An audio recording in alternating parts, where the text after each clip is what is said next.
Tout le monde pensait que c'était une copie. Un tableau longtemps jugé sans importance pourrait bien être un Caravage authentique. Et ce n'est pas un historien d'art ou un expert du Caravage qui l'affirme, mais une intelligence artificielle. Développée en Suisse, cette IA a conclu que la probabilité que ce tableau soit de la main de Caravage est de 85%. Mais alors que vaut un algorithme face à des siècles de recherche et d'expertise humaine? Bienvenue sur Art Shortlist, la chaîne qui parle d'art autrement. Ici, tu restes aux premières loges du monde de l'art. Aujourd'hui, on va voir comment une œuvre reléguée au rang de copie a été réhabilitée comme un possible chef-d'œuvre du maître italien. On va aussi voir ensemble comment l'IA est en train de bouleverser le processus d'authentification des œuvres d'art.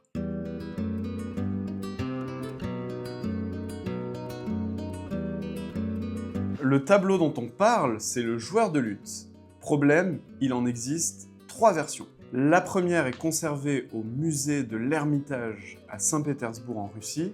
La deuxième appartiendrait à la collection Wildenstein. Et la troisième, c'est celle qui nous intéresse aujourd'hui, dite version de la Badminton House, qui a été peinte aux alentours de 1596 et elle mesure 96 par 121 cm, c'est une huile sur toile. Peinte pour le cardinal Del Monte, elle a ensuite rejoint la collection Barberini vers 1620, avant d'être achetée par le duc de Beaufort, et elle a donc rejoint la Badminton House, où elle a été conservée pendant des siècles. Et ce qui est amusant, c'est que cette œuvre a été considérée pendant très longtemps comme une simple copie d'atelier, et donc sur le marché, elle a été vendue notamment en 1969 chez Sotheby's, et le résultat va te surprendre parce que ça ne vaut pas du tout le prix d'un Caravage. Elle a fait à peine 860 € et elle était considérée comme une œuvre de Carlo Magnone qui aurait été peinte en 1642. Bon, je ne sais pas comment ils ont trouvé cette date, sachant que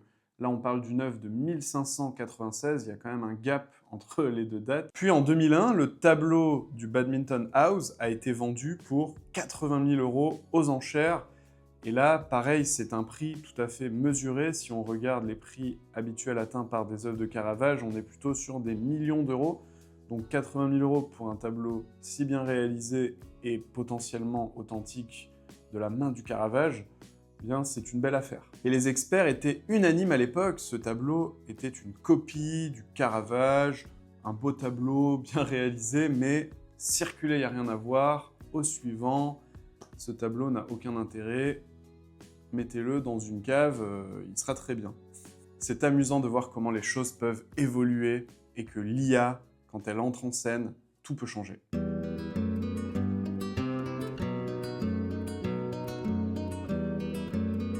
La société suisse Art Recognition, fondée en 2019 et qui est spécialisée dans l'analyse algorithmique, a lancé une étude sur la version de la Badminton House en collaboration avec l'Université de Liverpool. Résultat, la probabilité que ce tableau soit de la main de Caravage selon cette IA est de 85,7%.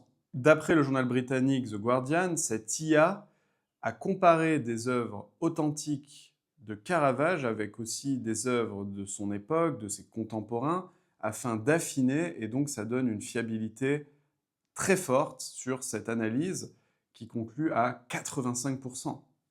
Et ce n'est pas tout. En comparant les 3 versions, l'IA a même considéré que la version détenue par les Wildenstein serait une copie car elle présenterait des lacunes, des faiblesses, et donc il s'agirait d'une copie. En clair, l'IA est en train de bouleverser un consensus vieux de plusieurs décennies autour de cette représentation du joueur de luth. Donc c'est absolument incroyable ce à quoi on est en train d'assister, c'est une époque fantastique. Et donc là, je pense qu'il va y avoir beaucoup de remises en question dans les prochaines années autour peut-être de certitudes sur certaines attributions. Et donc je crois qu'on arrive à une époque passionnante. En ce qui concerne la version de l'Ermitage à Saint-Pétersbourg, alors là, il n'y a pas de doute selon cette IA, il s'agit d'un tableau du Caravage.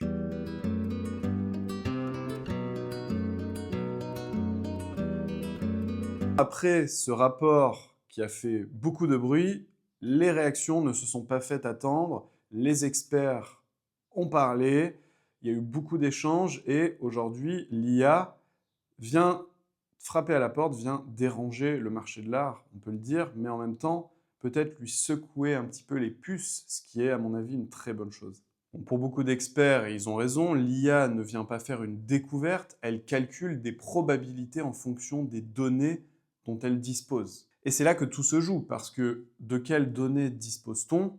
Ça, c'est la grande question. Tout dépend de la qualité des images, de la résolution, de la quantité de données disponibles, aussi de la fiabilité de ces données. Tout aura une influence sur le résultat obtenu et sur la probabilité finale. En clair, l'IA n'est jamais plus fiable que ce qu'on lui donne à voir. Et c'est là qu'on touche à une vraie question. Quelle est la marge d'erreur acceptable? Et surtout, qui doit décider? Est-ce que c'est les experts? Est-ce que c'est les algorithmes? Ou est-ce que les deux doivent s'unir? C'est vraiment une question passionnante. Dis-moi ce que tu en penses en commentaire. Est-ce que l'IA peut avoir raison contre l'avis des experts? Tu vas voir que c'est fou, car cette affaire n'est pas un cas isolé, loin de là.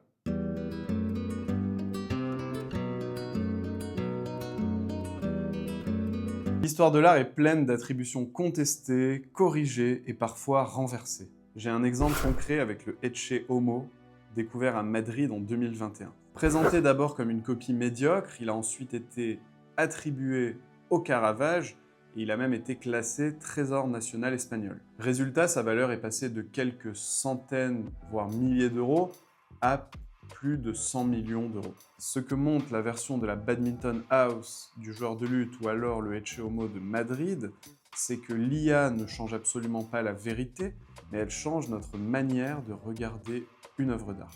Elle met en lumière ce que les humains ont parfois du mal à admettre, qu'une attribution n'est jamais une vérité absolue, mais un équilibre fragile entre preuve, intuition et interprétation. Et finalement, que ce soit un expert ou un algorithme, l'erreur reste humaine. La grande différence, c'est que l'IA apprend de ses erreurs. Si ce contenu t'intéresse, n'hésite pas à t'abonner à Art Shortlist, ça prend 2 secondes, c'est juste en dessous.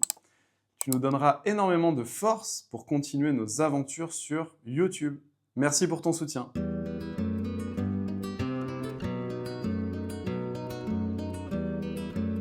C'est très important de voir quel est le rapport de l'IA et du marché de l'art, et je pense qu'actuellement tout est en train de changer. Si demain des centaines d'œuvres qui sont considérées comme des copies sont réattribuées ou reconsidérées par l'IA, je pense que c'est tout le marché de l'art qui va être remis en question, et donc là on assiste à un moment un peu charnière à ce niveau-là. Qu'est-ce qui va se passer demain? Je ne peux pas te le dire. En tout cas, je pense que vraiment, il va falloir considérer l'IA comme quelque chose d'important et de structurer tout ça, et que son utilisation soit la plus cadrée possible et la plus fiable possible. Les collectionneurs vont y voir une nouvelle manière de redécouvrir des trésors oubliés. Les maisons de vente aux enchères et les galeries vont, elles, devoir apprendre à faire dialoguer cette technologie avec l'expertise classique. Et à mon sens, les musées vont devoir utiliser l'IA comme une opportunité de faire réévaluer leur collection. C'est à mon avis une formidable opportunité. Mais est-ce que l'IA va remplacer les experts? La réponse est non, mais elle s'impose déjà comme un partenaire et un allié critique. L'IA pousse tout le monde à être plus rigoureux, plus curieux, plus ouvert, et au fond c'est peut-être la meilleure évolution que pouvait espérer le monde de l'art pour le rendre plus transparent, plus fiable aussi, et plus rassurant pour ceux qui voudraient s'y aventurer.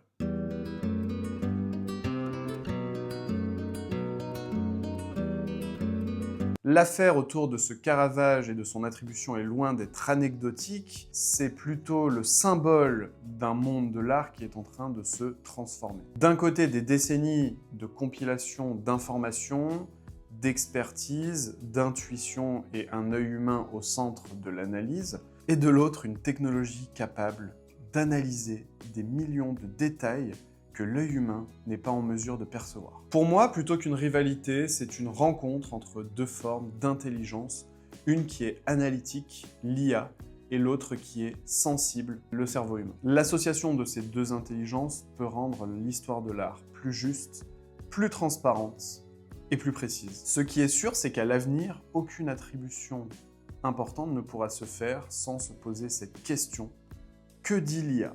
Je suis très curieux de savoir ce que tu penses de cette affaire autour de ce tableau de Caravage. Mets-moi ton avis en commentaire et dis-moi si tu penses que les experts vont être au chômage dans les prochaines années ou si tu crois qu'ils vont réussir à s'unir et à utiliser l'IA à bon escient et pour produire peut-être des résultats encore plus cohérents et solides.